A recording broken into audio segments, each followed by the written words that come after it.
SaaS Buyers Club interviews SaaS thought leaders and gets leading industry insights to help founders get their best exit and buyers to get their next best deal. Welcome back to SaaS Buyers Club. I'm Omeed. And I'm Joe. I'm Colin. Awesome. Yeah, we're here with Colin Dougherty this week for the 4th episode of SaaS Buyers Club.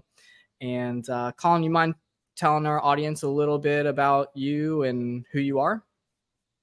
Yeah, absolutely. So I ran a D2C company for about 3 years. I sold that previously this year. I was previously the head of content at Triple Whale, and now I'm the director of marketing at Zenlytic. Very cool.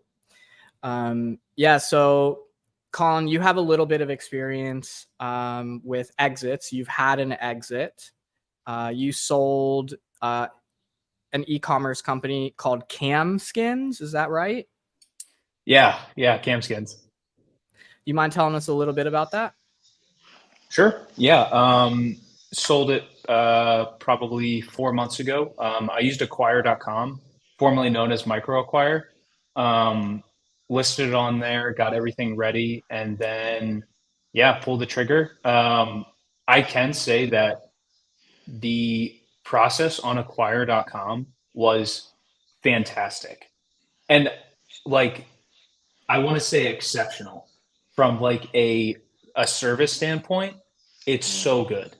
Because they're also bootstrapped and they are just bootstrapping this thing. And I think Andrew is going to sell this thing for $1 billion probably in 5 to 10 years because the experience that he's building is so good. And then he's also facilitating community feedback, live real time, and then making edits to the platform. But it's already phenomenal.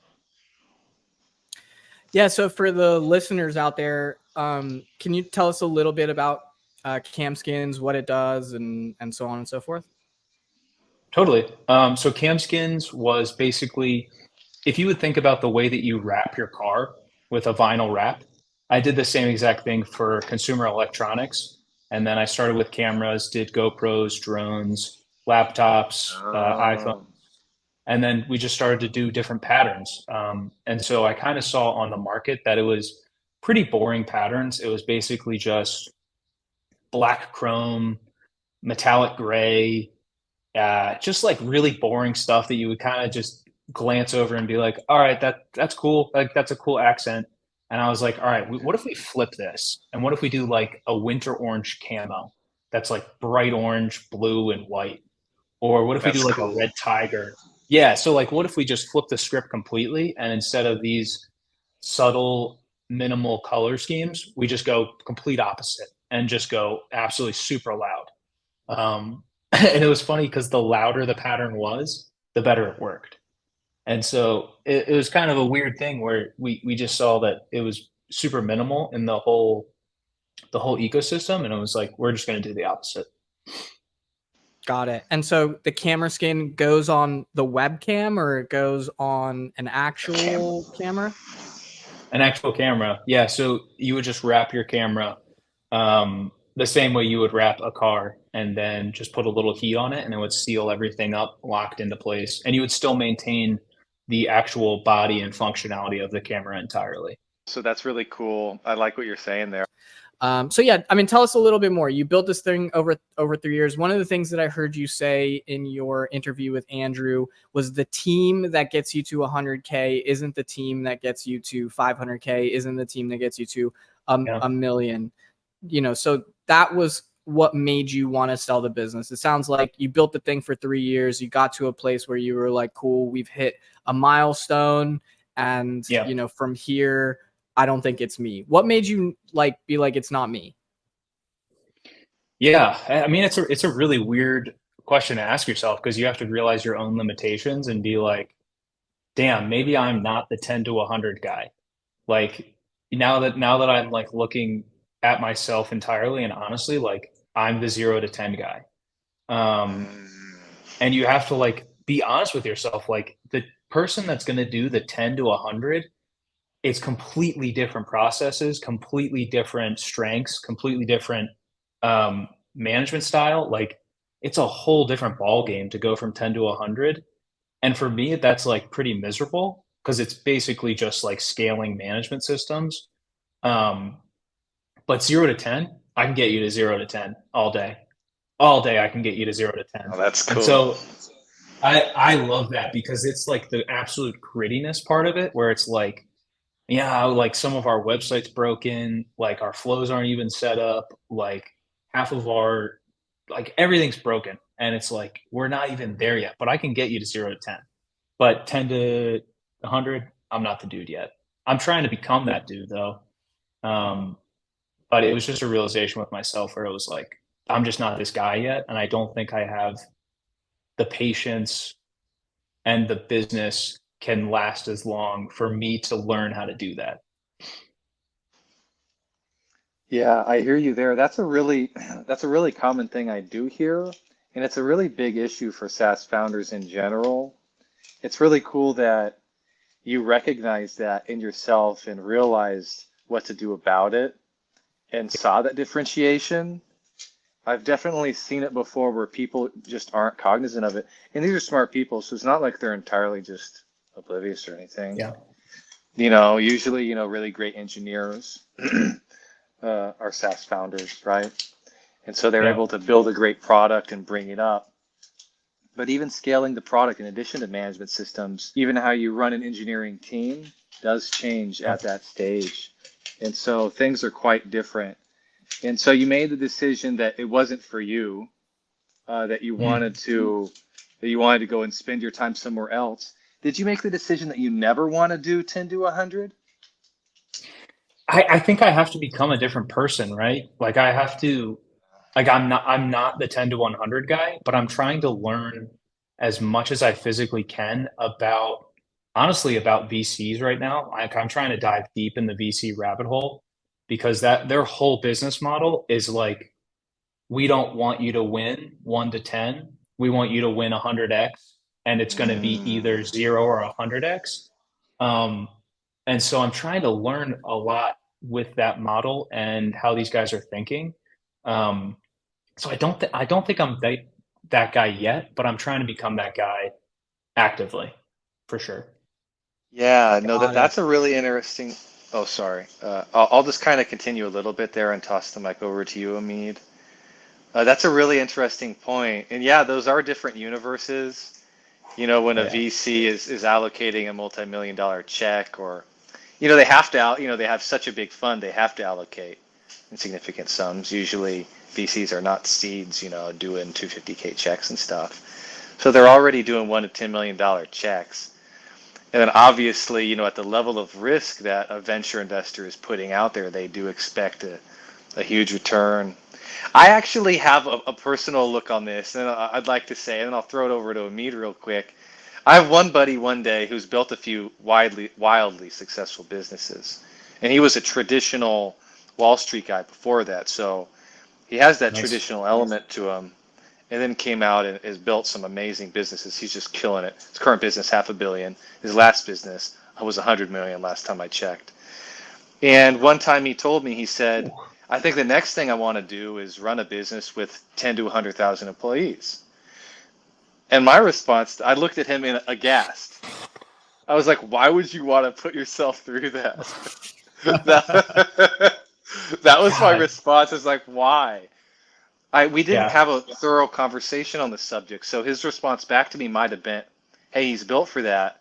He's up for that challenge. He's down for that fight. But it very much Yeah. is a completely different fight than what I have seen him do before in building a business, which is, like like you just said, he has to build put the foundation in. He has to find the painter and all those things. So, Omeed, Yeah. I'll stop talking, Omeed. Let me throw it over to you. Cool. Thanks, Joe. Colin, we love stories here at SaaS Buyers Club. So, what was the moment that you realized, like, oh, I got to let this thing go? Yeah. I was talking, I have a couple of friends in the D2C and e-commerce industry, and it was just continued conversations with them.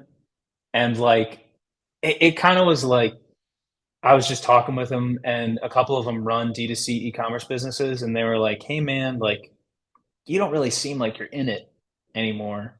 Like you're just kind of clocking in. And then that comment, it was one of my really good friends, and I was like, "Ah, man, I think you're right." And then from there, I did a weekend kind of like journaling exercise where I was like, "All right, what does this look like 5 years from now?" Like, if I'm just doing this and I'm kind of like phoning it in, and it's like it's going great, like it's going good, but it's not like a moonshot. Like 5 years from now, what does that look like for me, my family, my relationships, and like my business life? Like, I don't know. It just seemed super boring because basically I started to graduate to that next level where it was just all management. And it wasn't like the beginning where you're just like building, designing, launching cool collaborations, all this stuff. It's like, all right, I have to manage this freelancer and make sure that they're doing a deliverable by Tuesday. The Yeah. stage that Oh your yeah. business was in, you had like, you said 10, I think. Is that right? 10 contractors? Yeah. So I basically had 10, and then yeah, they were all over the place. But I mean, they allowed me huge freedom and flexibility to basically work wherever. And my manufacturer was incredible. I will always be thankful for them. They were just absolutely incredible with communication with me too. Um, and so, you kind of just like start to graduate this level of business where you're just like, this is like gone from the fun side project to like, I'm just managing people now, um, which is cool, but you know, Yeah. I not guess that not like entirely for me. that kind of emphasizes one thing you're saying there is like you really like the creative aspect of it or the Yeah. more exciting aspect of it as opposed to just rote management. I think that's really common amongst a lot of SaaS founders. And again, I guess playing off that thing, that element we discussed earlier about people not being cognizant of it, I've definitely seen people get into not fun times and into burnout times without having what it sounds like was effective in your story, people that you Yeah. talked with about it and helped bring that to light. Is there anything that specifically happened there, or was it besides just those organic conversations? Yeah, I mean, talk about burnout. I did burn out with one of my businesses that I started in college. I started a men's shoe company my senior year of college because I'm an absolute idiot, and anyone that wants to get into shoes has to have brass huevos because it's so hard. Huh. Um, and I burned out from it entirely because it was just me doing the whole entire thing, and I Whoa. started to feel like that dude towards the end of the year, and I was like, dang, I'm starting to feel like that guy that was like pretty burned out. Um, and that sucked. I had to shut that down publicly. I mean, we did a super dope fundraiser. I mean, Kickstarter, and then we had like a bunch of viral videos go crazy on like YouTube back in the day when you could just like go crazy stuff on YouTube. But I started to feel like that guy again, and I was like, this is not good. This is not leading in the right direction. Oh gosh, So, that's really tough. Go ahead, Omeed. so you were like you were approaching burnout, and because you were approaching Hmm. burnout, you like started having these conversations with your friends. Is that kind of like what led up to you Yeah. making the decision to list on Acquire? And was it easy? Like, did you get to a place where you're like, you know what, I'm done with it, let's just, and that was it? Or like, was there a back and forth process? Like, what did the process of getting to the finality of like, yes, I'm ready to release this thing, like, what did that My look like? child. Was it easy? Like, did you get to a place where you're like, you know what, I'm done with it, let's just, and that was it? Or like, was there a back and forth process? Like, what did the process of getting to the finality of like, yes, I'm ready to, your child? Yeah, Yeah. because a Yeah, business is yeah, like yeah. that. Oh, totally. Yeah, Which I is mean, kind of started it crazy to like, crazy, like It crazy. is. I try and actually, Yeah, it's so crazy that I try not to get too emotionally involved. yeah, yeah. release this thing, like, what did that My look like? child. You have to be, but you have to not be. There's definitely a balance. But go ahead with what you were going to say. Yeah, I think it probably had to deal with like just like the ups and downs of it every day. It was just so up and down, and I was just doing either fun stuff one day and then all management the next day and then fun stuff the next day. And it was like, this kind of sucks. Like I'm not having fun anymore when I did start, which was like during COVID, which was like an absolute Wild West time to start a business. Right. Your child. Yeah, Yeah. because a business is like that. Oh, totally.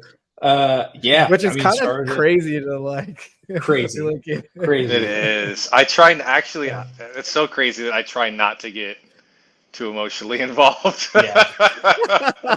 You- Yeah. And I felt like I had done, like, I felt like I had done enough where I was like, I'm content with this. Like I remember I pulled up a map where I mapped out everyone's orders with all of their addresses.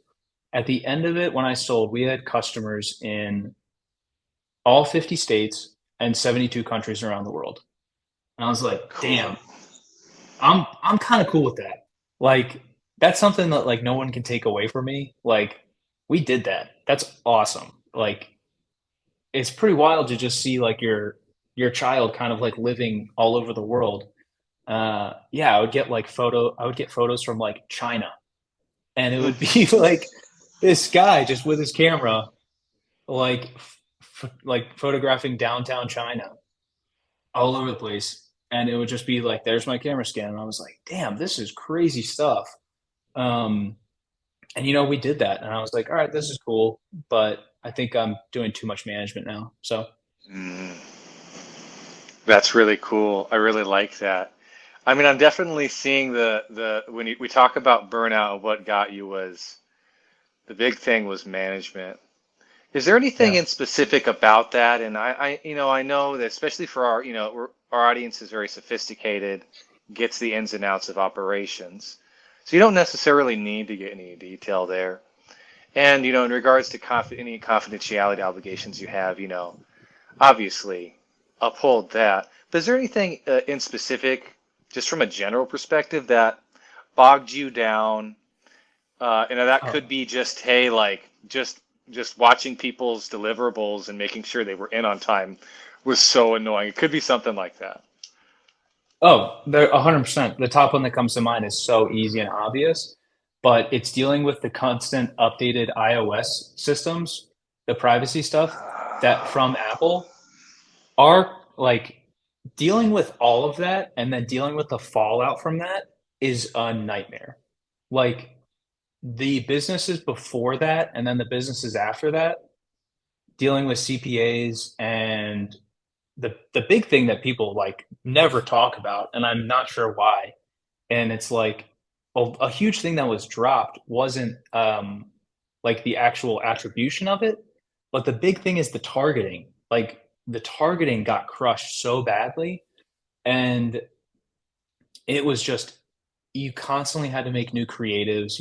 It's like you're constantly on this like roller coaster ride of what Facebook is deciding for the moment if you're going to be happy that day. Whoa. And it's a rough thing. Like you're hooked up to the Facebook train and you're not getting off unless you start to just scale TikTok organic and start to just go absolutely viral on TikTok organic, which we did a couple times.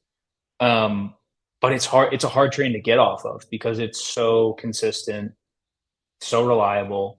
The data systems are so old and just it's so built out. So yeah, it's So pretty yeah, brutal. if if I can reflect to you here, kind of what I'm sensing is it sounds like the monotony of the content machine that you have to be on to keep up with the changing kind of guidelines. iOS was a disaster for the e-commerce Oh, community. So many people got crushed crushed. by losing that targeting and all that data that they had access to with that iOS update. I saw it all over social media, but it sounds like that those two things which put you into the management role of now I'm just like I just have to be a content machine, generating 15 pieces of content and like doing the thing on ads where you're just like recreating ads and seeing which ones are scaling and killing the ones that aren't, but like now even on a bigger scale. Is that kind of what you were like, nah, I'm okay on that, I don't want to do that?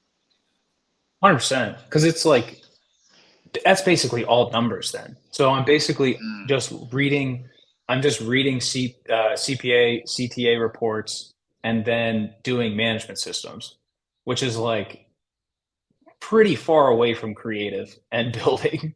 It's like basically I've just pushed myself into reporting and management. Like that's a far cry from where I started with it. Okay, I got a really clear picture of where the problem Yeah. is. I just have a really brief follow-up question on that. Actually, Omid, why don't you go first? Because my question is going to be this, which is maybe it's not brief. It is okay. That is though a continued problem with Facebook. So on your next business, from a founder's perspective, what are you going to do? Are you just going to go a TikTok route or something? That's going to be my next question. Omid, did you want to say something else before we dive into that? So I love that question. Let's do this. You answer that, and then I'm gonna get you with a different question from a different direction. So answer that first. Sure. I would say honestly, it depends on the business entirely. Okay. So if the business again is super visual and it's super colorful and it can catch your eye, then scaling with TikTok organic is the way to go. And you just have to figure out that creative, and like you should just hammer down 5 to 10 TikTok videos every single day and just start hammering the algorithm until you figure out what works for your brand. And then Google's like so good, and people just take it for granted how good it is with search and all of that. Hmm. Yeah, you could do probably cold with TikTok and then retargeting with Google at a very low scale. But I mean, depending on the business, you're probably still going to have to get hooked up to Facebook um, to achieve really aggressive scale. That's super interesting. I do see what you say there. Gosh, I guess that's also kind of emphasizes the change in times we're in now, where TikTok Oh is yeah. out with as a completely different platform. We have Twitter X going wild, uh, Yeah. and then we're still echoing or feeling the reverberations of the effects of these changes with Facebook and Yeah. privacy, etc. That's really intriguing. Okay, Omid, you had another question. Why don't I throw the mic back over to you? Yeah, so I'm gonna kind of take the conversation. We're gonna backtrack a little bit. You told us a story of your process of getting there. You were approaching burnout. You had these friends that were in the e-commerce space that were kind of your guardian angels, if you will. They talked to you about hey, they reflected to you. They were like, man, it doesn't Yeah. really look like you're super into this. And you're like, wait a second, I don't really think I'm into this. Like, I don't really like the whole reporting side of things. And you're Hey, like, wait, oh, I'm okay. actually not into this. Yeah, you're right. I think you're right. Like, yeah. So, was there any, so, what we see for in deals sometimes, especially like on the smaller side deals, is like seller's remorse. Like, people kind of through the process. And I even see it with a lot of business owners. I've had businesses that I've had to, lay to rest as well. And it's been a very challenging process where like, one day I'm like, yeah, we're going to bury this thing. And then the next day I'm like, all right, no, I could do this. Was it like that for you at all? Like, was there any part of it that was challenging? Any seller's remorse or any challenges with selling it? Yeah, challenges with respect specifically to seller's remorse, kind of, or were you just absolutely clear that you were like, no, I'm ready to lay this to rest, and the process was very straightforward. You just did it. Yeah, I don't think there was any seller's remorse going into it because part of me was like, I'm going to approach this as an exercise because I want to go through the process of what it looks like to sell a business from start to sell. And now, Yeah. like, I have that full understanding of what it takes to actually go through that whole process. Like, you have to get a bookkeeper, you have to get an accountant, you have to get your numbers right. You have to then go into this, and then you have to possibly get a lawyer, and then they got to look at stuff. And Yeah. then it's like back and forth, back and forth, back and forth for a month.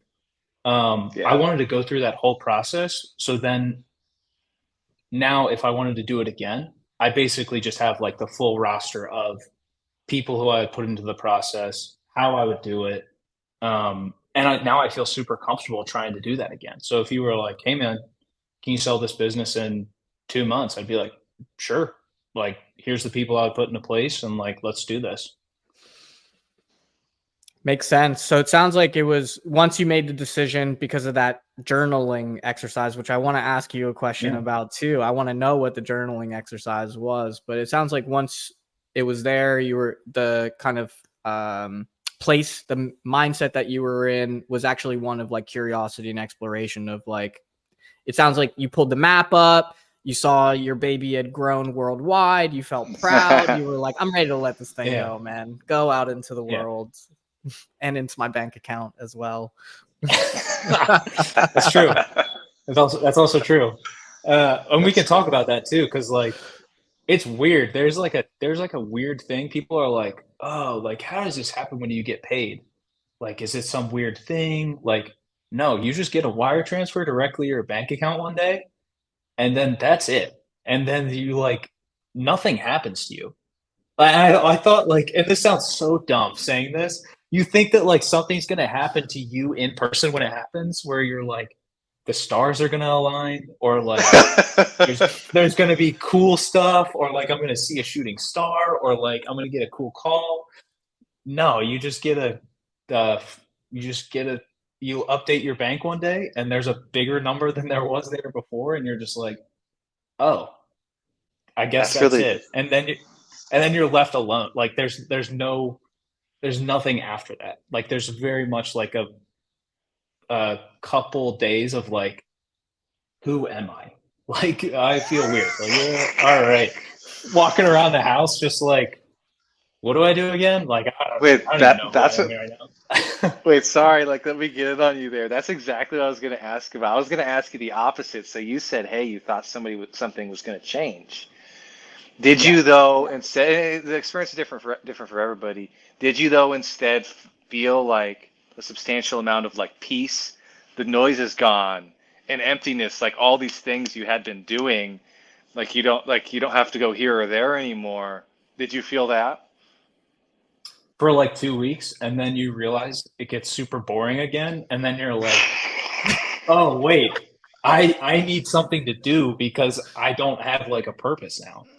Uh, and so it's like cool for That's like funny. 2 weeks. You're like, oh, this is sick. Like you feel like Oh. a beast for like 2 weeks, and then you're just like, oh shit, I have to do this again because that was cool, but now I need to feel that again because like Oh now I gosh. don't feel anything. Like Let's yeah, sit on this. Let's sit on this for a second, because I think this is sure. something that founders, especially first time founders who haven't sold a business yet, I think this is a really valuable little insight into your experience. Yeah. Because people do often like they have their own ideas of what's going to happen next. Maybe, maybe they have other bigger life plans or dreams that they want to go move on to, and everybody has their own, is in their own situation. But a lot of people do definitely look at that experience like, and this isn't literal, this is metaphorical, but basically people are like, I'm gonna be riding in the Ferrari at the beach, or, just kind of have this weird like vision in their head, but that's not, it's just like, okay. Um, and in fact, it's very often just like, okay, actually now you just have less crap you have to do and you're freed up.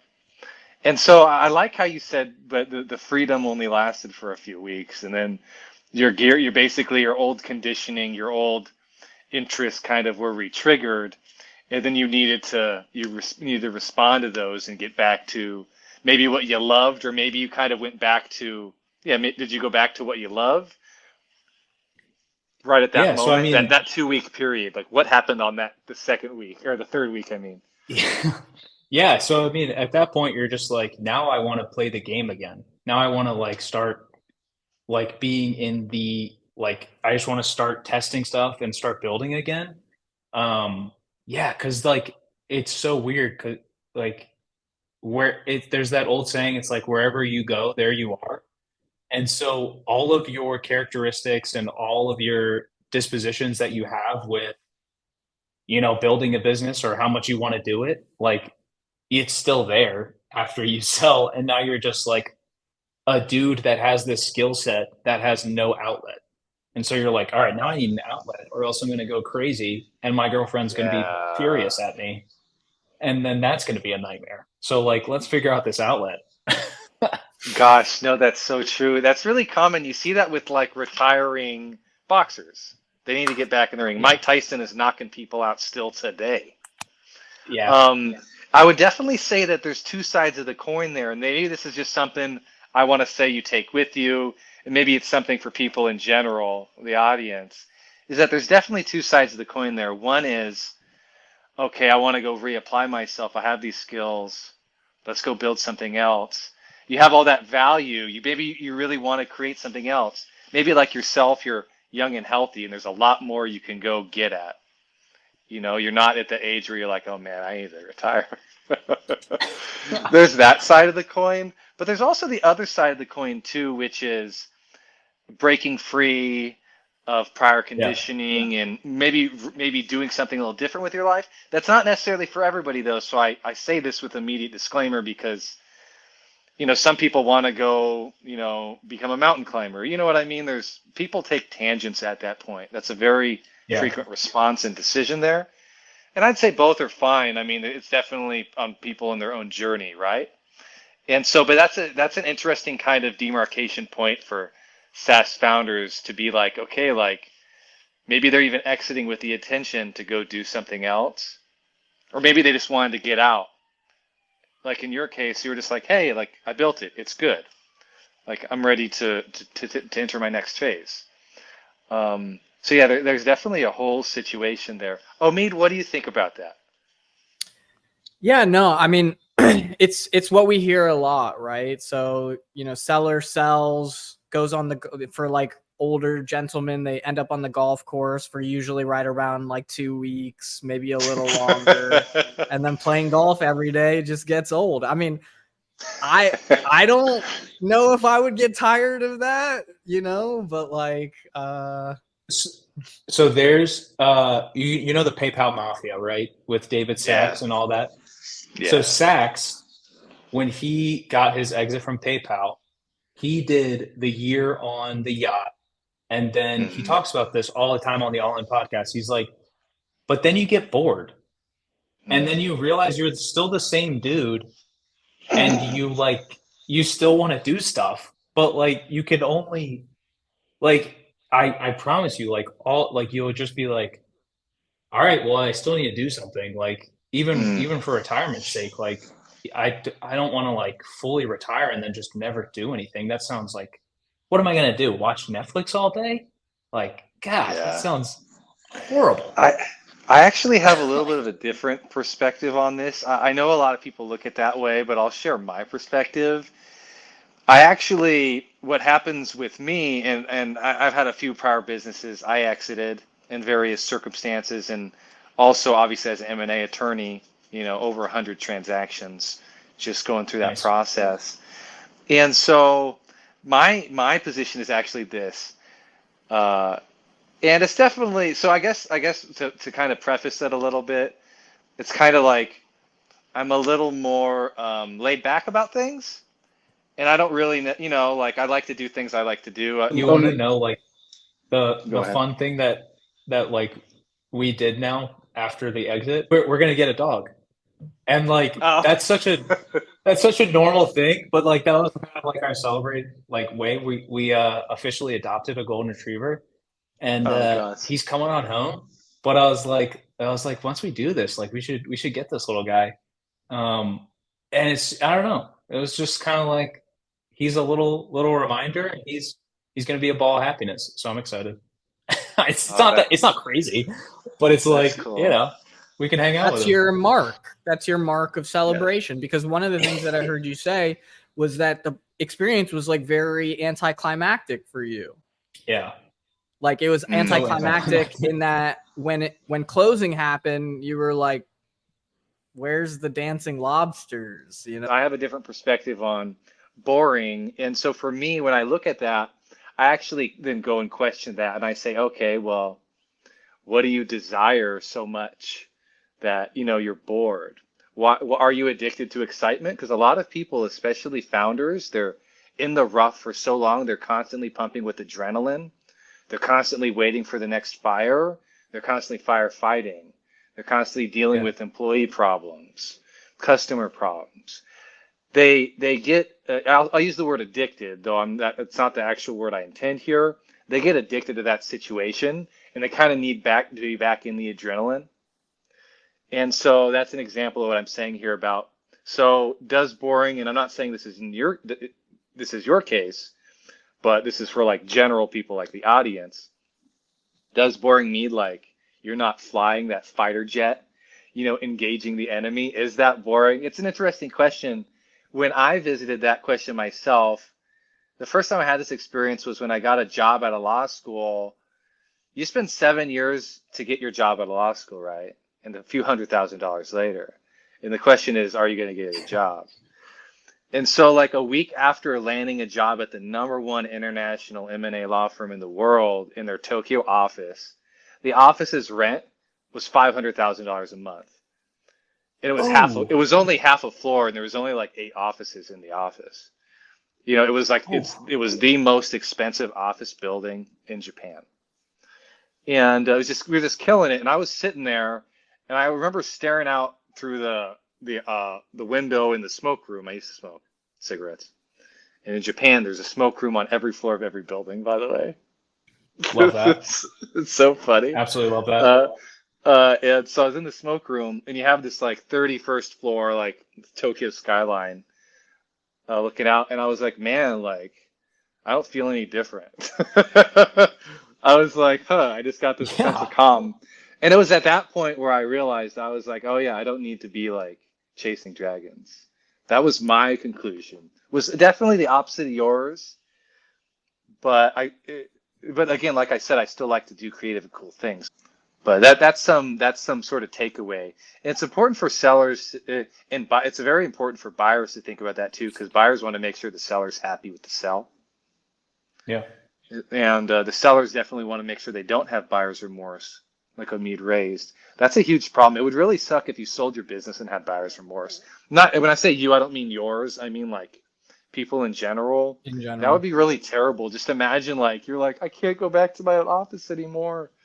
You don't get to see the employees that you just worked with for 10 years who you love.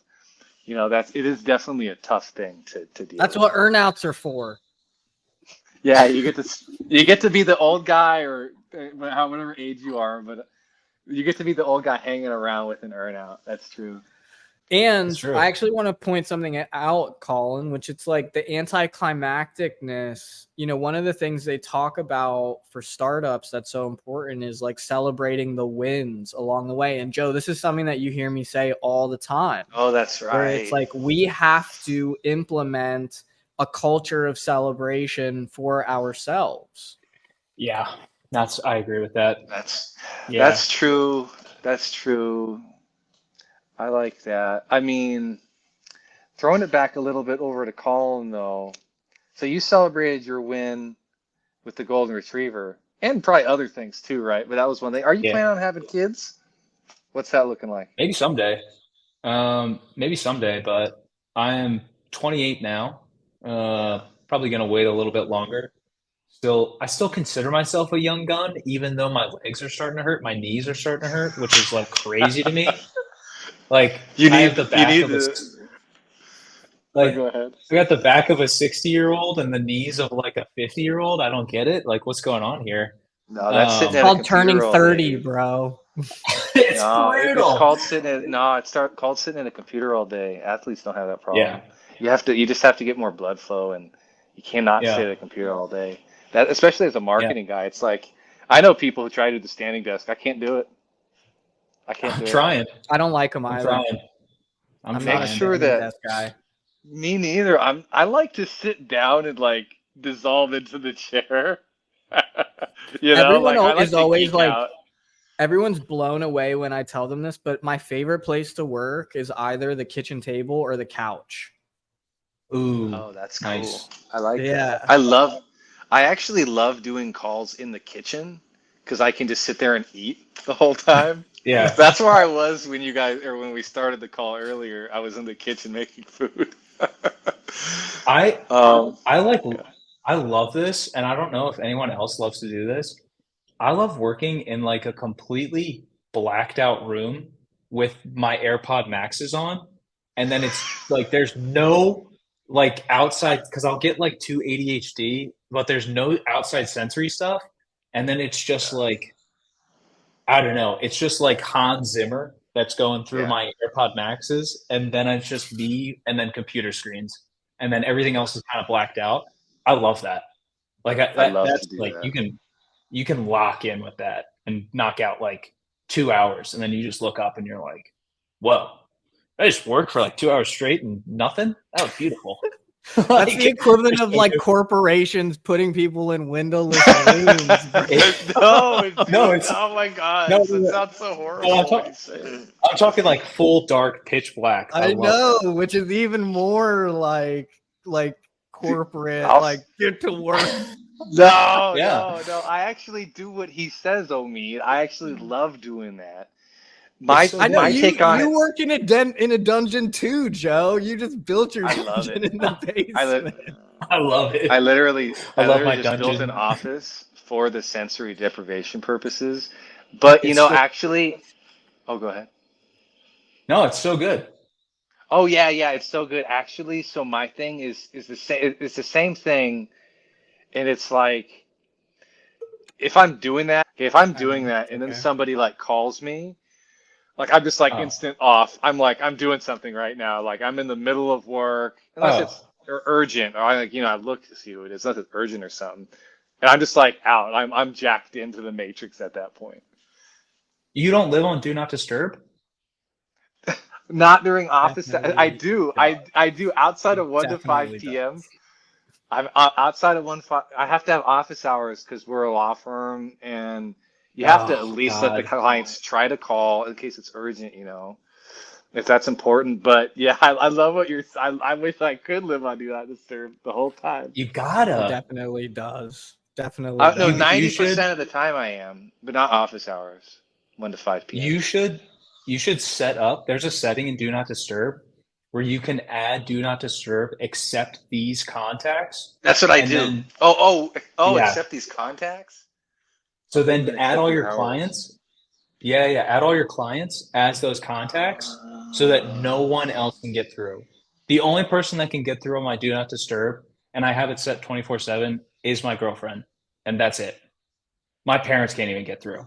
Like I'm blocked. Oh, that's genius. I'm gonna do it. It's awesome. It's so I'm gonna nice. do it. Oh, that's a really good point. Oh my God. I thought you were gonna say, sorry to interrupt you there. I thought you were gonna say, like, except for these hours. So yeah, Mhm. I do the hour thing, but except for these contacts, you just add them all in there. And when yeah, okay. I'm gonna do that. Sorry, Omeed. You'll be in on the list, Omeed. Oh, I know I will. I don't think I'm gonna be the problem, Joe.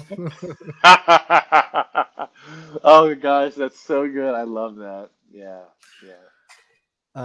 Yeah, man. I don't know how we got here, but I love that we're here. There you go. Dude, there you go. You gotta shut out the world.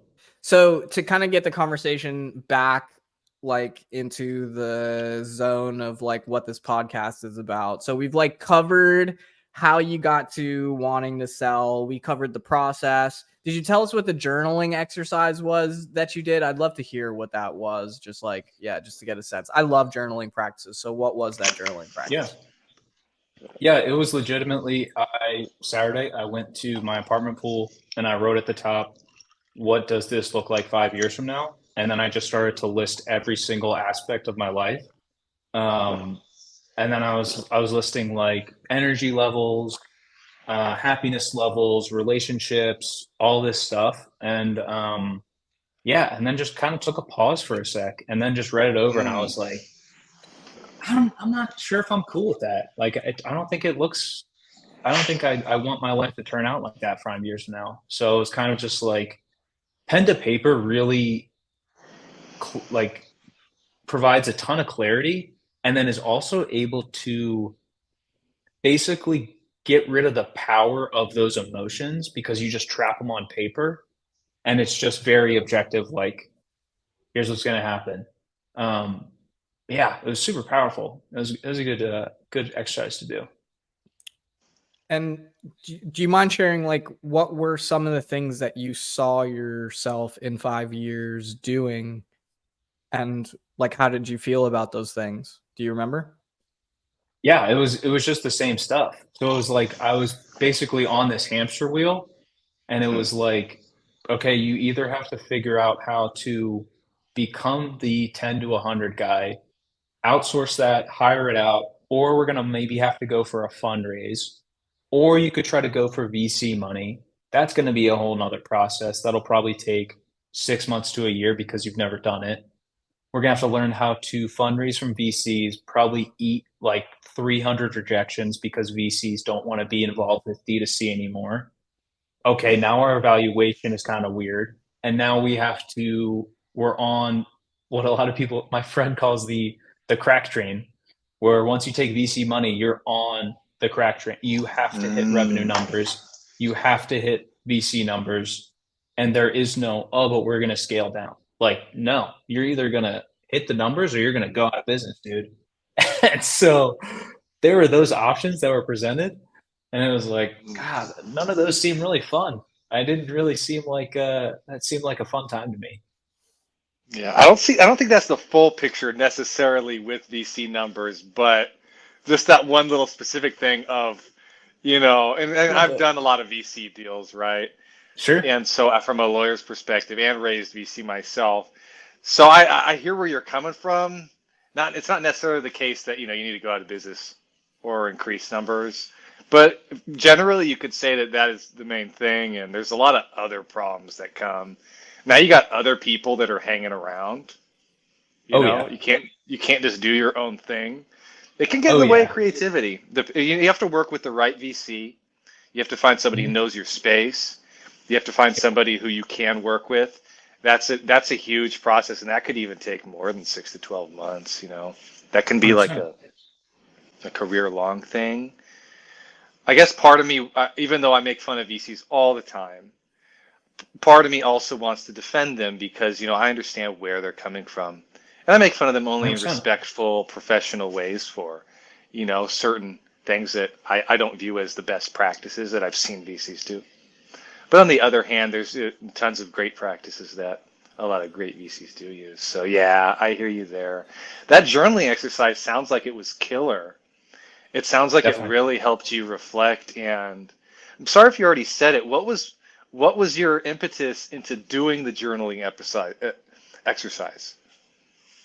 Yeah, I think it was basically the conversations I had with my friends up until that point, and then I think I'm 99% sure I listened to a Mm. Tim Ferriss podcast, and Tim Ferriss is so into journaling, like to the umpteenth. I'm not that into journaling as he is, but he is like the 12th level of like master Zen into journaling. And then I was like, Have you done his fear setting journaling of exercise? course, of Oh, course, well, okay. yeah. Yes. It's so good. It's so good. No, like he's on point every time, and I don't have a good way to just keep doing it. But the fear setting thing, there's also like I have a thing in my Apple Notes of like Tim Ferriss best questions to ask too, because if you ask better questions, you get better answers. And so like I Mm. kind of keep that with me all the time. But it was listening to one of those podcasts, and then I was like, all right, let's give it a shot. We got some time this Saturday. Let's do it. Colin, I'm gonna throw a little bit of a fireball at you right now. Is that cool? Sure, I love fireballs. All right, man. All right, so you realized you weren't the 10 to 100 guy. Yeah. Then you sold the business because you were proud Yep. of the progress of the business has made, but you realized that you still need to be the 10 to 100 guy. Yeah. So you could have been the Mm. 10 to 100 guy for that business and learned the 10 to 100. But Yeah. there was a choice that, like, and I hear the choice was like, no, like, I don't want to do reporting and management, blah, blah, blah, blah. But you also recognize that that's important for 10 to 100. Can you reconcile those like different pieces? Yeah. So I think basically now the position I'm in for Zenlytic is like I am the 0 to 10 guy for Zenlytic, but in Mm. the background and in my free time, I'm trying to advance my skills to become the 10 to 100 guy, and like trying to have conversations with VCs and trying to have conversations with people that are like operating at that crazy scale.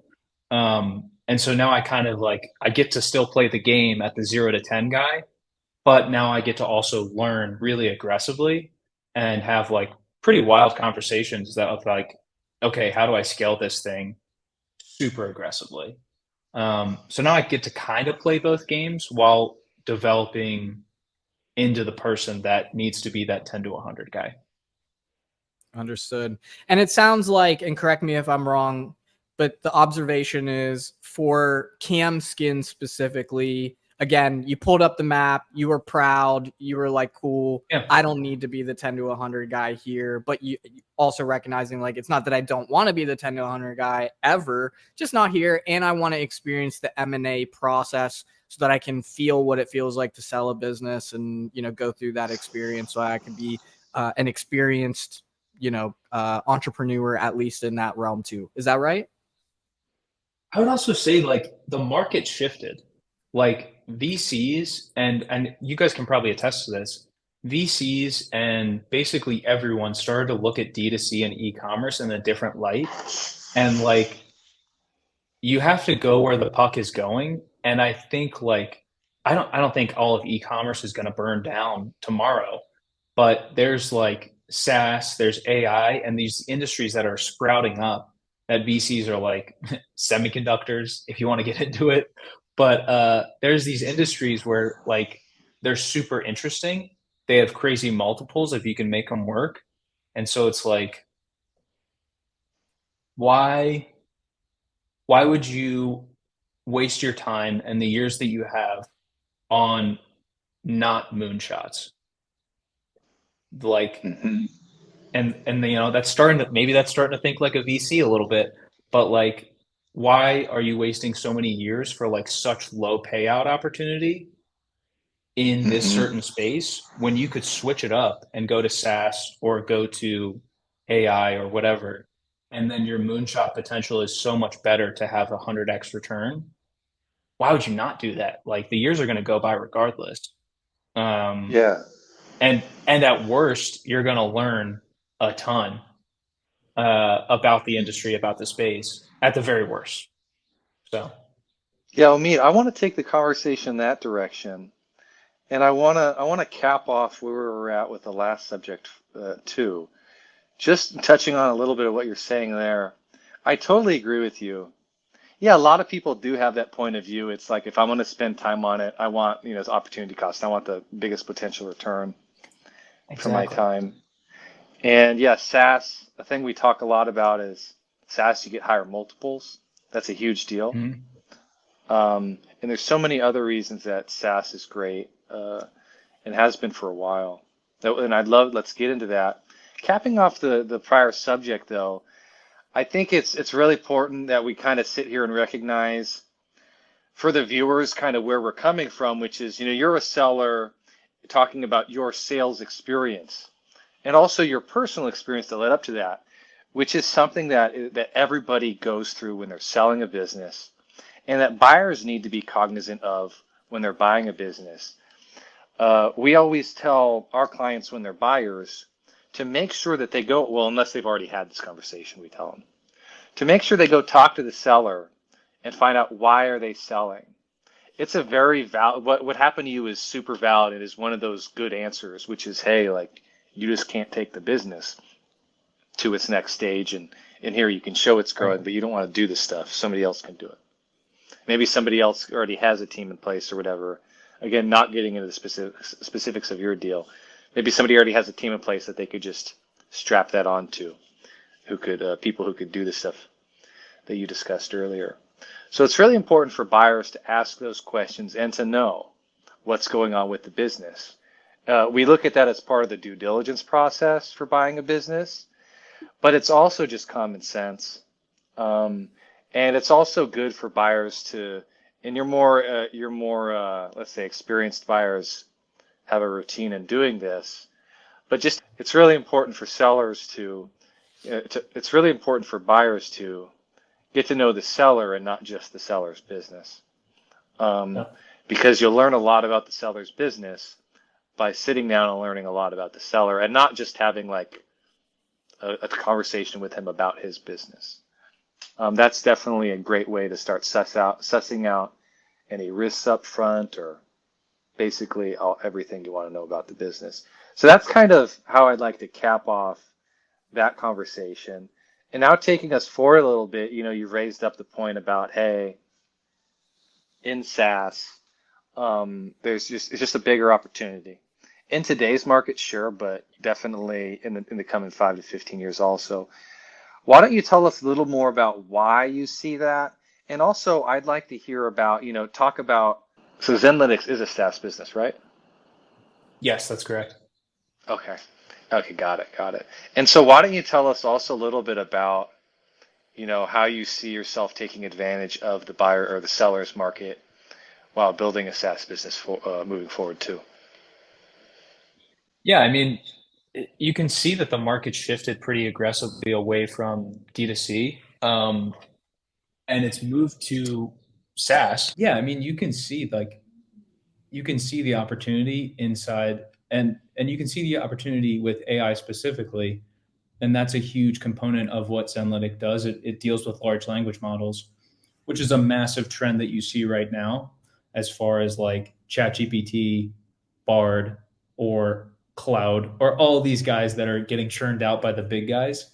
But this entire trend with large language models and how to leverage them in the space, it's not going to go away. Like I talked to our founder about this morning, but it was like, imagine if you were in like the 19 whatever, and you were like, yeah, that computer thing, like, it's cool. I think we'll just stick with typewriters, like, I think we're good. And then imagine that, but imagine that right now. Like, there's clearly going to be people that will just never adopt to this new trend of like AI, large language models, and SaaS. And you're just going to get left behind. And it's not like it's not a personal thing, and it's not a ding at anybody, but it's just like the genie's out of the bottle. You can't put it back in. Like, people are just going to move forward with this, and it's just going to go on at like a scorching, crazy fast pace. So tell us what Zenlytic does. What problem does it solve? Yeah. So for large businesses, maybe like 50 to 200 million, you're dealing with a ton of data, like a metric boatload of data, to the point where you have to have this thing called a data warehouse. And so Zenlytics gotten a process where we combine the large language model with a thing called a semantic layer, which basically ensures 100% data accuracy. And so now you can have this conversation with your data warehouse directly. So you can be like, imagine it like ChatGPT 4, but for your data, but it's all wrapped up in beautiful privacy protection and super fast. And it can also build out the models for you automatically. Give me even more insight. So give me like it's for what type of business? Is it for SaaS? Because it's a SaaS business. Is it for SaaS businesses? Yeah, the ironic thing is Zenlytic was built originally for e-commerce and D2C people, but through like just being alive and going through the process of it, we've found that like private equity guys have approached us and have been like, hey, I know you wanted to do this thing for like e-commerce, but like we want to hook our data up to this. And then it was kind of like this aha moment where you're like, oh my God, that makes total sense. Imagine if you hooked up private equity data to a large language model, but then ensured that it was 100% accurate. That's crazy. So let's break that down even more. That's awesome. Private equity data. What data is let's like, because our audience is private equity and SaaS founders, right? Yeah. So private equity data, what kind of data are we talking about? Yeah, so you can basically, I mean, we also do SaaS as well, but you can basically silo out certain sections of your private equity data to get connected to Zenlytic, or you can do the entire firm. And then imagine if like, I mean, this is an insane example, but like Renaissance Technologies, instead of them needing 10 interns to run their data or do a report, you just have one guy and Zenlytic that's automatically spitting out reports for you because Zenlytic's just hooked up to your private equity data. And so you can just ask it normal, everyday human questions and be like, hey, what trends are you seeing in the market for segmentation for the dairy industry for the last 3 years? Cool. Can you build out a report? Great. Can we export that report? And can you send that over to me as a PDF? Okay, cool. Can you show me the trends within the SaaS businesses within the last 10 years that's inside of our data? Awesome. Who's like the top 5 SaaS businesses that we see inside of our data? Great. What common characteristics are all of those businesses? Sweet. And so now you're like constantly drilling down and asking more questions about it. No, that's really awesome. You just to kind of pipe in here on this really great conversation. You mentioned one thing that's a huge issue for these products, which is privacy warehousing the stuff. So that's really cool that you guys do that. That's definitely a huge deal for customers. And then you also mentioned another thing there about just how agile and smooth the experience is. People can kind of get their presentations, in other words.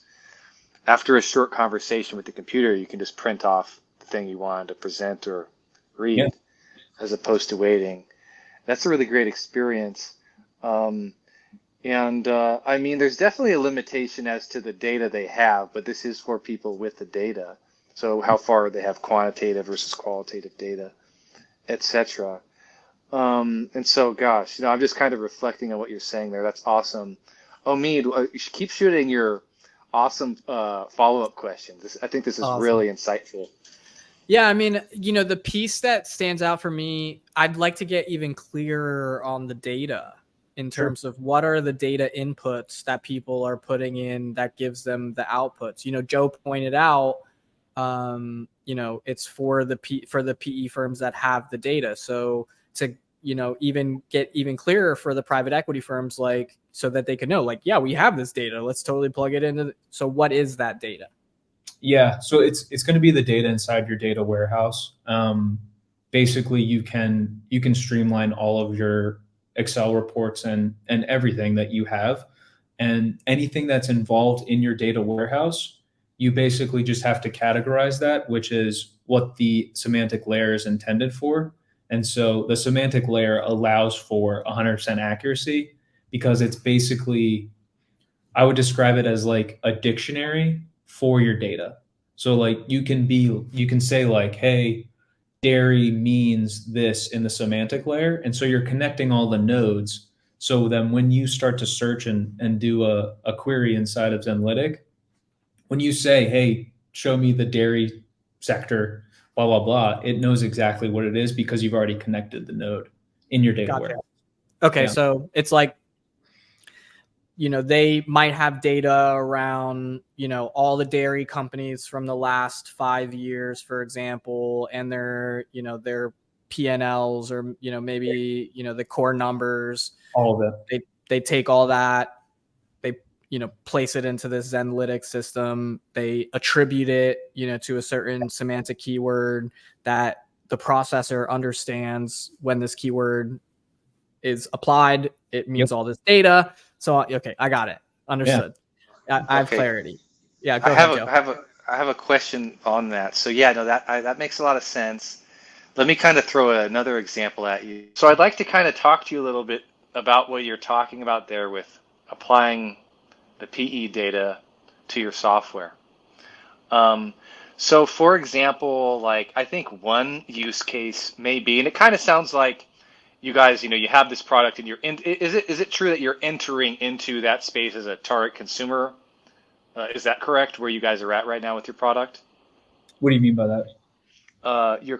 In other words, you're currently looking to sell your product to PE customers also? Yeah, so our main customers are PE, fintech, health tech, biotech, all of that, usually SaaS, but we still have some e-commerce folks that are on the platform. But really, I think the more interesting play is private equity and VC, just because they can do pretty wild trend analysis with the data itself, which is like super nerdy, but like that's super like it's super nerdy. Like if you were like, Yeah. yo, check out this trend analysis, like that's what gets me excited now. But yeah, it's pretty cool. Yeah, okay, I hear you there. No, it gets me excited too. Slogging through that data does not get me excited. Exactly. So that's like Talking that. to an app. Yeah, exactly. Yeah, that sounds really fun. In fact, it sounds entertaining. And like, I can imagine people just having conversations with it for a long, long time and just seeing what pops out. But back to my question there. So I just wanted to get the affirmation that, these are people that you're working with currently or targeting, and I'm hearing you. And I wanted to ask, what are some other use cases? This is kind of the direction I'm taking. We've talked a little bit about trend analysis for a PE firm, but what are the other use cases for the software that you may have heard, or is that the only one, or is that something you'd want to get back on, or kind of what do you think about that? Yeah, I think the biggest thing for SaaS companies for using us is churn analysis. And like that is the deadly word in SaaS is churn. And like if you can figure out Okay.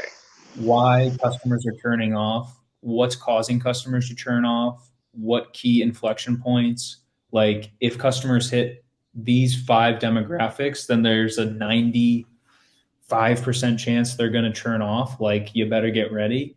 Churn analysis has been a wild thing for us because you can basically build out churn analysis models.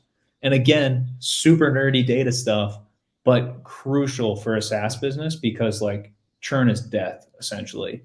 And if you can prevent that or slow that down from like 20%, if you can slow down churn from 20% to 5% using a churn analysis model, you maybe have just saved your business. Like that's important. Oh, And that's really killer. What is there anything you could tell us about, some of the churn analysis reports in terms of what those findings have been? Yeah. So we do have one customer that's basically built out her own unique like churn analysis model that she shared with the rest of the business. And then they did exactly that, where they just identified key demographics. So like if customers have like XYZ, XYZ, XYZ, and they have these 3 things, like there's a very, very good chance that they're going to start to churn.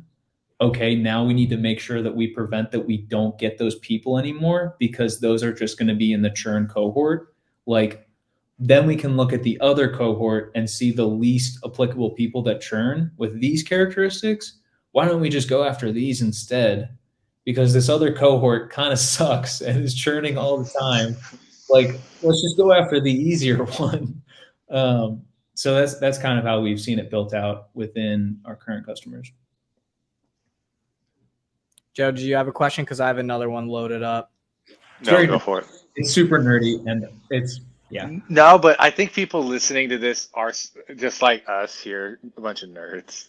Nice. Oh, Cool J. Oh God, I'm such a nerd that I use LL Cool J as a reference for being cool. Oh man, that's how far I've gone. I was about to say like somebody yeah, those type of cool people are definitely not listening to this podcast. Like Billie Eilish. What? I wouldn't. Come on, that's Billie not Eilish. Come Billie on. Eilish is cool, dude. If you're a female under the age of 15. I mean, but to them, she's like the coolest thing ever. Like, there you go. Yeah. So I hate your cool reference. Your cool reference is Billie Eilish. That's what you think is cool is Billie Eilish. I don't think it's cool. I'm just like saying that there is a demographic of people that think, and I mean, Billie Eilish has like that, like kind of, she's like somber and wears all black and is like super emo. Yeah, like she like thinks she's cool, man. Yeah. She is super amazing at what she does. I'm not dogging her. I just think it's hilarious that that's your reference point. It's way worse than What mine. did you say? LL Cool I said J? it was worse than mine. Is why I'm so happy. Mine was No, Cool J. bro. I'm in the No. 90s still, dude. Yeah, yours is like, anyway, we can debate Yeah. that some other time, man, but I love that. So the Didn't other go for George Clooney, didn't go for Brad Pitt, went straight to Billie Eilish. You know, Billie Eilish. LL Cool J to Billie Eilish, bro. Yeah. We're terrible. Yeah, that's crazy.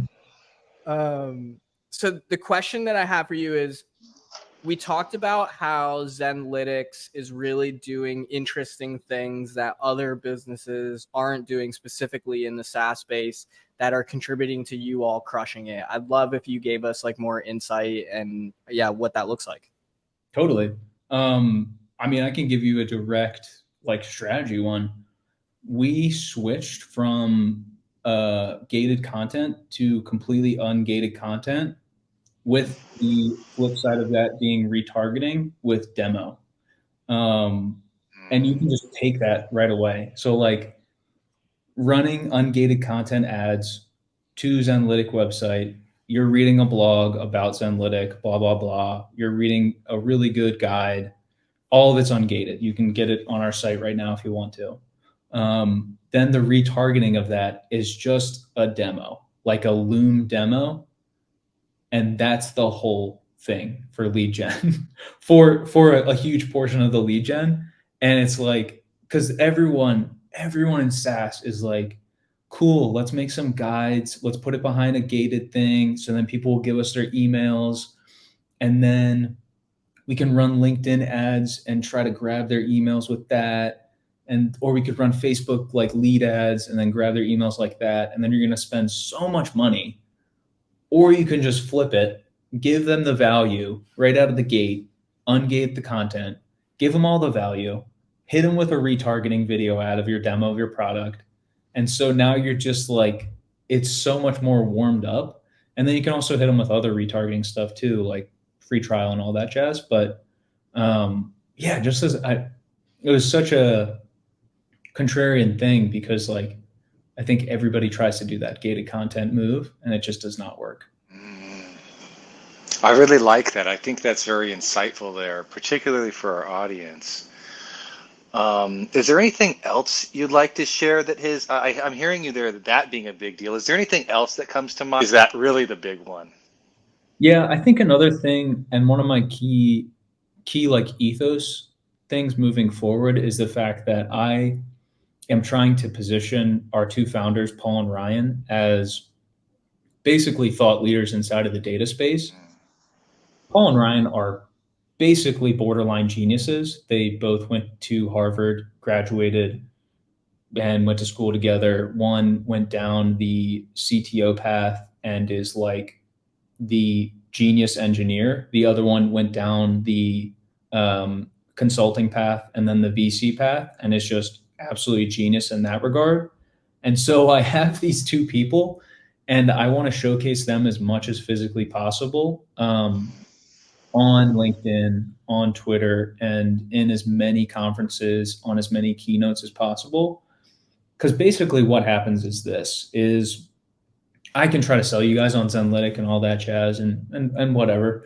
But once people have a conversation with Paul and Ryan, it's done. Like, people are 100% leaned in. They're just like, this is unbelievable what you guys are doing. And like, these guys have such conviction. So then it's like, how do I basically give them a microphone and then multiply out those conversations at scale? Because we found that it works. If we can get these guys in one-on-one conversations with people, it's done. People are just so convinced on it. So it's like, how do you scale that? That's my job. Oh, I love that. I love that. That sounds like a really second powerful thing too. How about you, Omeed? Do you have any other follow-up questions on this subject? Yeah. Well, I mean, just to reflect what you just shared, it sounds like you recognize that they're kind of great champions, or the part where you said like it's done. When they hear them, it's done. They're just like, yeah, not just great champions, but like great kind of stewards of the product. Like, people really trust them and believe in the product just by virtue of the two founders. That's a lot of people maybe don't have that in their business. For example, maybe it could be like what we all often refer to when Joe and I kind of talk about tech founders is just like it could just be like a shy engineer, for example, who doesn't have that core skill set of like getting buy-in from people because they just don't have that ability. And like, to speak on that point entirely, I would say, and I think Paul would agree on this, Paul is more towards the shyer, introverted engineer type. And so that presents a new challenge, but I still have to figure out a way to make sure that his microphone is still turned up all the way, even though he is that person. So it's like, what systems do we have to put into place? What support does he need? Because he's still like, I mean, if you talk to Paul for like 30 minutes, you're like, Jesus, I need to bet on this guy like tomorrow. But he isn't good at the microphone thing. I'm super good at the microphone thing. Like, no problem. So I'll just give him that support system so that he doesn't have to worry about the microphone thing. He's just got to still continue to be the genius. Like, yeah. No, that makes a lot of sense. Now bringing us, again to the subject of selling your prior business. What are some other experiences you had that you'd want to share with any SaaS sellers or business sellers in the future that would be really valuable for them to know about? Yeah, definitely. I think you have to prepare yourself for the fact that you have to be available for the potential buyer basically 24/7. Like, you can't go on a week, you can't list this and then go on a week-long vacation and then just expect this thing to sell. When you try to sell your business, you are going to have to be available and provide reports and any kind of metrics that you could possibly think of. And there's going to be reports that you completely forgot about. You are going to try to go for the listing and go to sell it. You have to have a ton of financials up there and everything, but you're still going to miss stuff. And like, I can promise you that they're going to have questions about reports that you need to basically send them for them to continue that conversation with you and to continue to be interested. And so, yeah, I was firing away conversations at like 11:30 at night, and people would ask me for something at like 8, and I would finish the report by 11 and then submit it to them and be like, yep, got it. Here you go. Done. But then you multiply like 5 people. And so you're trying to balance all of these conversations. And you're also, by the way, you're still running the entire business. So like, the business doesn't just, oh, you want to sell us? Oh, well, dude, we'll take a pause for you. Well, let me give you some space so you can sell us. No, by the way, the business is churning along. There's still customers coming in. There's still all the fires that you have to deal with. And then on top of that. So it's fun. That's a huge one. I really appreciate you said that. It's something people need to set aside the time. If they're already overburdened by their business and they're trying to get out, that's a disaster waiting to happen, because now they have something else they have to do too. Yeah. They got to set aside the time. They got to treat it as a project. And then from a buyer's side, it's a red flag for me when the seller's not ready and they're not responding. The business might be great. They might like the communication with the seller, but we see it all the time. And I hate it. And it always turns out that those deals where the seller is not responsive or doesn't have, you don't have to have everything ready to answer within seconds, but like not getting it back within a reasonably professional period of time. It's those deals that have a much less likelihood of closing. Well, that was basically my mindset going into this, was I'm going to over communicate.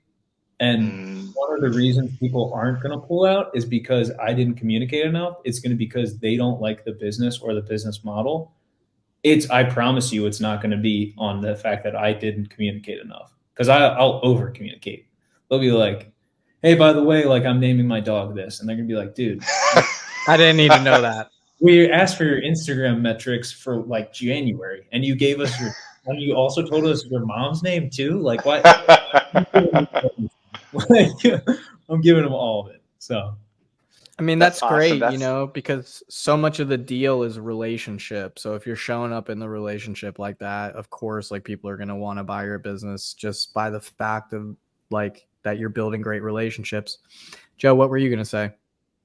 Yeah, I was just gonna say that's a great mindset to have.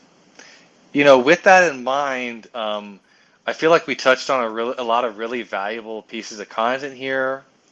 Talked a lot about you and your businesses. I think it was super awesome conversation. But why don't we go ahead and pull it to a close? And Omeed, why don't you take us through that? Cool. Yeah. So the last question that I was going to ask you, Colin, you kind of already answered it, but we always do like a tip of the day. So you can pick something that's a tip of the day that either is related to your acquisition or tip of the day as a SaaS business operator, if you will, as head of marketing for Zenlytic. So you can pick either or, pick something that's a tip of the day and hit us with it. done. Yeah, I would say tip of the day for me, the ability to manage my stress and anxiety over the past 8 to 12 months has basically become my superpower for how I operate now. And I do that through meditation in the morning, and it's super boring and it's super contrite. And everyone's like, oh, dude, like let's meditate for 30 minutes on a mountaintop and all that jazz. I meditate for 10 minutes every day. That's all I do. Nothing crazy. It's an app on my phone, but I do it every morning, like without fail. And my anxiety has probably dropped from like, if it was 80 out of 100 when I started, I'm probably at like 20 out of 100. And that overall has basically let me operate in business so much better, and also in life, just in general. But it's just like nobody really wants to give the time to it. Like it's not like a cool thing, really. It's just breathing and basically gratitude. And people are like, but that's not like sales, or like that's not revenue. But you're kind of taking care of the vessel that is you, and that vessel is going to keep pushing the business forward. And like that's my big focus right now, is like how can I keep this thing, my mind, 100% on point, so I'm not actually just like having a full-on breakdown every day. Dude, that's so valuable. I love that. We all meditate here, There you so I go. love that tip. Good move. Me too, man. Yeah, you're talking to two meditators, so I'm definitely like, Yeah, I loved it. I loved it. There we go. yeah. Gosh, that's tip of the lifetime, man. That's not the Yeah, tip it's of the tip of a day. What are you lifetime. doing? Definitely not. You went way, way. You beat it. You beat the game. Yeah, brother. All right. Well, yeah, man. So this is your time. Like, how can people find you? This would be where you plug. What do you want people to know? How can people find you? What do you got going on? What are you available for? Those sorts of things. Sure. Yeah. I mean, if you want to connect with me, I'm always available on LinkedIn. I'm not going to try to hard sell you on Zenlytic or anything like that. Like, if you want to use it and you're at the scale of a business where you have a data warehouse, like go for it. If you're not at the scale, like definitely don't get Zenlytic, because it just doesn't make sense for your business. But yeah, always down to just talk about data and life, and we're all going through the journey together. Like, people say it's a dog eat dog world, but you've never seen dogs eat other dogs, Well, Just that's a good one. it just doesn't happen like that. We can go through the journey a lot more peacefully. So, come have a chat. Love that. Love that. That's Yeah. awesome. All right, everyone. We just had a great chat with Colin Dougherty from Zenlytics. Thanks for joining us for another week's episode of the SaaS Buyers Club. Make sure you hit that subscribe button. Follow us. We release episodes every Friday. Thanks for joining this week. Yeah, thanks a lot, guys. We appreciate it. And we appreciate you coming on here, Colin. It's been a real big pleasure talking to you. Thank you, Joe. I appreciate it. Yeah, thanks for listening to me ramble on, and I hope you got some wisdom out of it. Yeah, keep on keeping on, guys, because that's all we can do.